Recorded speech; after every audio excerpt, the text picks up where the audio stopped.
හරි ළමයි අපි ඉස්සර වෙලා කතා කරා කලින් මේ රෙකෝඩින් එකේ කතා කරා මොකද්ද කෝෂයක වෙන්නේ කියන එක ප්‍රධාන සංසිද්ධිය මොකද්ද කියන එක අපි කතා කරා. හරිද? දැන් අපි කතා කරන්න යන්නේ මොකද්ද මේ සින්කොප කෝෂය කියන්නේ කියන එකයි. ඊට පස්සේ කතා කරනවා ෆෙරස් කොප ලෝහය කියන්නේ මොකද්ද? යකඩ කොප ලෝහය කියන්නේ මොකද්ද කියන එක. හරි. අපි පාඩමට යමු.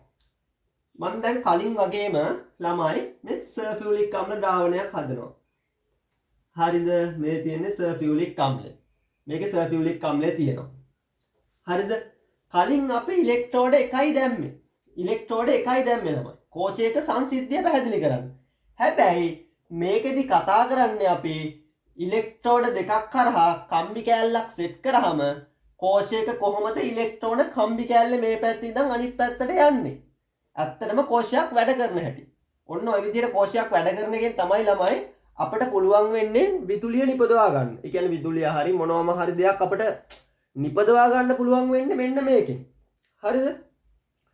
මේ එතකොට දැන් අර කම්බි කෑල්ලකින් සෙට් කරාම තමයි ඇත්තටම කෝෂයක් හැදෙන්නේ. එතකොට දැන් අපේ ෆෝන් වල තියෙන බැටරි, අපේ ඔරලෝසුවට දාන බැටරි එක, ඒ ඔක්කොම බැටරි වැඩ කරන්නේ ළමයි මෙන්න මේ විදිහට. හරිද? ඒක නිසා හොඳට අහගන්න. හරි. එතකොට මේකේ තියෙන්නේ සල්ෆියුරික් අම්ලය H2SO4. මේකේ තියෙන්නේ කොහොමද ළමයි? H+ අයන විදිහටයි SO4 2- අයන විදිහට. ඔයාලට පේනවනේ ප්‍රශ්නයක් නැහැ. හරි. එතකොට මේ විදිහට තමයි තියෙන්නේ. එතකොට මේකේ අපි කිව්වා ඉලෙක්ට්‍රෝඩ දෙකක් තියෙනවා කියලා. බලන්න මේ ලස්සනට ගෙනියන ඉලෙක්ට්‍රෝඩ දෙක. මේ පැත්තේ තියෙන ඉලෙක්ට්‍රෝඩෙට කියනවා මේකේ තුට්ටාත උනා. හරි. මේ පැත්තේ තියෙන ඉලෙක්ට්‍රෝඩේ ළමයි මේක තමයි සින්ක් ඉලෙක්ට්‍රෝඩේ. සින්ක් ඉලෙක්ට්‍රෝඩේ. මේක සින්ක් ඉලෙක්ට්‍රෝඩේ ළමයි. මේක කොපර් ඉලෙක්ට්‍රෝඩේ. හරි. එතකොට කම්බි කෑල්ලකින් මෙන්න මේ ඉලෙක්ට්‍රෝඩ දෙක මෙහෙම ලස්සනට සම්බන්ධ කරනවා ළමයි. හරිද? කම්බි කෑල්ලකින් මේ ඉලෙක්ට්‍රෝඩ දෙක සම්බන්ධ කරනවා. හරි. එතකොට දැන් ඔයාලට තේරෙන්න ඕනේ. අර ප්‍රින්සිපල් එක ඉගෙනගෙන තියෙනවා ළමයි. එතකොට මේක මොකක්ද නේ? කෝෂයක් වැඩ කරන විදිය මම මුලින් කියලා දුන්නා. මේකේ වෙනසකට තියෙන්නේ කම්බි කෑල්ලකින් සම්බන්ධ කරලා තියෙනවා කොපර් ඉලෙක්ට්‍රෝඩයක් තියෙනවා. අර කලින් එකට සාපේක්ෂව තියෙන වෙනස මම කිව්වේ. එතකොට මේ සින්ක් ලෝහය. අමයි මේ සින්ක් ලෝහය මම කිව්වා මේ ඉලෙක්ට්‍රෝන මෙතන තියලා මේ පෘෂ්ඨයේ තියලා සින්ක් 2+ විදිහට ද්‍රාවණගත වෙනවා කියලානේ. එතකොට කලින් අපි කම්බි කෑල්ලක් සම්බන්ධ කරලා තිබ්බේ නැහැ. ඒ කියන්නේ ඉලෙක්ට්‍රෝන මෙතනම තිබ්බා. කලින් වීඩියෝ එකේ ඔයාලා බලලා එන්න. ඒ වීඩියෝ එකේ මෙතන ඉලෙක්ට්‍රෝන මේ විදිහටම තිබ්බා. හැබැයි මේකෙදි කම්බි කෑල්ලකින් සම්බන්ධ කරලා තියෙන නිසා මේකේ තියෙන ඉලෙක්ට්‍රෝන මේ කම්බි කෑල්ල දිගේ ළමයි මේ කොපර් ඉලෙක්ට්‍රෝනයේ පැත්තට යනවා. එතකොට ඉලෙක්ට්‍රෝන මේ විදිහට ගමන් කරනවා ළමයි. හරිද මේ පැත්තට? ඕක තමයි අපි මේකෙදි විශේෂයෙන්ම දැනගන්න ඕන දේ. හරිද? එතකොට තව පොඩි දෙයක් ඔයාලට කියන්න ඕනේ. මේ සින්ක් ලෝහයේ ඉලෙක්ට්‍රෝන පිට කරානේ. සින්ක් ලෝහය හරහා මෙතන තියෙන ඉලෙක්ට්‍රෝන පීඩනය වැඩි වෙලා ඉලෙක්ට්‍රෝනය මේ පැත්තට ගියා. එතකොට මොකක් හරි පිට කරලා තියෙනවා ඉලෙක්ට්‍රෝනය. එතකොට මොකක් හරි පිට කරනවා නම් ළමයි ඒක ඇනෝඩය. එතකොට සින්ක් ලෝහය මොකද්ද? ඇනෝඩය. හරි ලේසි ළමයි. මේ විදිහට ඉගෙන ගන්න කටපාඩම් කරන්න එපා. ලස්සනට ඉගෙන ගන්න පුළුවන්. අර පොතේ තියෙන හැල්ල කටපාඩම් කරන්න එපා. හරිද? ලස්සනට මේක කොට දා ගන්න පුළුවන්. කටපාඩම් කරන්නේ නැතුව ලස්සනට ඉගෙන ගමු. හරි. එතකොට මේක ඇනෝඩය. ඇනෝඩේ මොකද්ද වෙන්නේ? ඉලෙක්ට්‍රෝන පිට කරා ඔක්සිකරණයක්. ඔක්සිකරණයක්.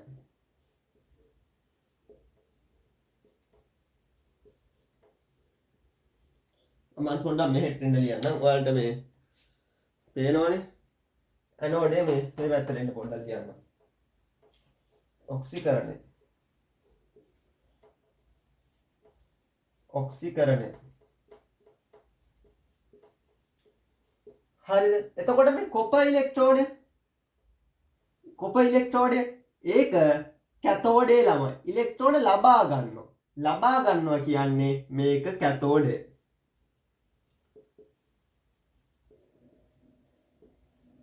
හරිද? එතකොට කැතෝඩේ මොකද්ද වෙන්නේ? කැතෝඩේ අසල ඔක්සිහරණයක්. මේක කලින් තිබ්බ නිසා මම මකන්නම් මෙතන.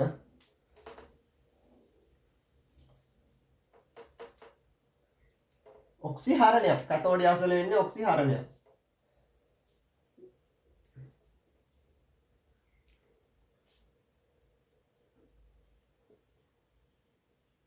හරි.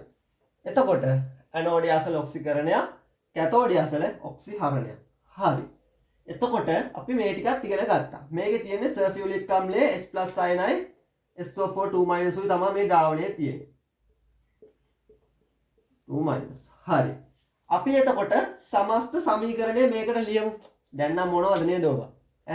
සමස්ත සමීකරණය ලියමු. අරකම තමයි ළමයි මේකටත් එන්නේ. මේකේ මේ මාතෘකාව ලියා ගන්න. සිංක් කොපල් මේ කෝෂය කියන එක ලියලා තමයි මේ පාඩමට එන්නේ. හරිද? හරි. එතකොට මේ සිංක් ලෝහය. සිංක් මොකද වෙනවා කිව්වේ? සිංක් ලෝහය සිංක් 2+ බවට පත් වෙලා දෙකක් ඉලෙක්ට්‍රෝන පිට කරනවා. මේ බන්ට් එක මත ඉලෙක්ට්‍රෝන තියලා මෙයා ද්‍රාවණගත වෙනවා කියලා කිව්වා. මම අර කිව්වේ අර ළමයි ටිකක් නානකොට බන්ට් එකේ ඇඳුම් ටික තියලා උපන් ඇඳුම පිටින් මෙයාට පයින්නවා කියලා. මම කලින් එකේදී කිව්වා. හරි. එතකොට මේක එක. තව එකක් එනවනේ. මේ ද්‍රාවණයේ තියෙන H+ තියෙනවනේ. මේ H+ අයන ඉලෙක්ට්‍රෝන ලබා ගන්නවා. මේ H+ දෙකක් H+ ධන දෙකක් ඉලෙක්ට්‍රෝන මේකේ හම් වෙනවා H2 ගෑස් එක. ධන හරි H2 ගෑස් එක විතරයි. එතකොට මොකද වෙන්නේ? මේ කොපර් ඉලෙක්ට්‍රෝනේ ළඟින් H2 වායුව පිට වෙනවා. හොඳට බලා ගන්න පේපර් එක අහලා තිබ්බොත් H2 වායුව පිට වෙන්නේ මොන ඉලෙක්ට්‍රෝඩේ ගාවින්ද කියලා අනිවාර්යෙන්ම ළමයි කොපර් ඉලෙක්ට්‍රෝඩේ ගාවින් තමයි H2 වායුව පිට වෙන්නේ. මේ H2 වායුව පිට වෙනවා.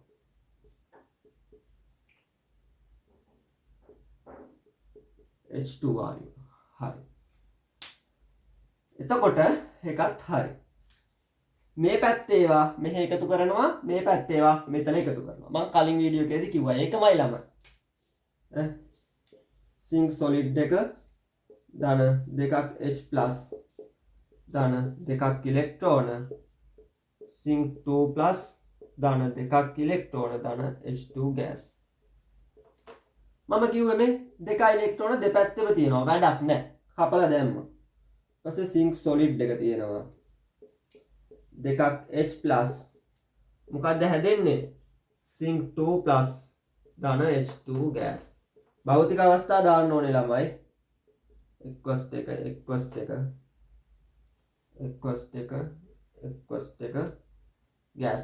හරි. එක්වස්ට් එක. ඔන්න ඔක තමයි ළමයි සමස්ත සමීකරණය. හරිද? මේ විදිහේ නෝට් එකක් අපි ලියාගමු. දැන් මේ ටිකේ නෝට් ලියන්න ඕනද අපිට නැහැ. මෙහෙම නෝට් ලියන්න ඕනෙත් නැහැ. ඔක්කොම ටික රූප සටහන් වලින්ම දීලා ඉවරයි ඔයාලගේ ඔළුවට. ඒකට ආයි නෝට් ලියන්න ඕනේ නැහැ. හරි. මේ විදිහට ලියාගන්න.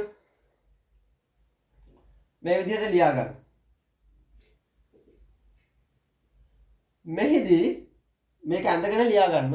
මේක ඇඳගෙන පොයින්ට් විදිහට ලියාගන්න. මේ ඔක්කොම ටික එකට ඇඳ ගන්නකො. දැන් කලින් කියලා දුන්නානේ. එතකොට ඒක ප්‍රශ්නයක් වෙන්නේ නැහැ. එතකොට මේ ඔක්කොම එකට ඇඳ ගන්න පුළුවන්. මෙහිදී සිංක් ඉලෙක්ට්‍රෝඩය ඉලෙක්ට්‍රෝන පිට කරයි. මෙහිදී සිංක් ඉලෙක්ට්‍රෝඩය ඉලෙක්ට්‍රෝන පිට කරයි. එම ඉලෙක්ට්‍රෝන කම්බි කෑල්ල දිගේ ගමන් කර කම්බිය දිගේ කියලා හරි එහෙම ලියාගන්න. කම්බිය දිගේ ගමන් කර අනික් ඉලෙක්ට්‍රෝඩයට ගමන් කරයි. එහිදී ද්‍රාවණයේ ඇති H+ අයන ඉලෙක්ට්‍රෝන ලබාගෙන H2 වායුව ලෙස පිට වී යයි. H2 වායුව ලෙස පිට වී යයි.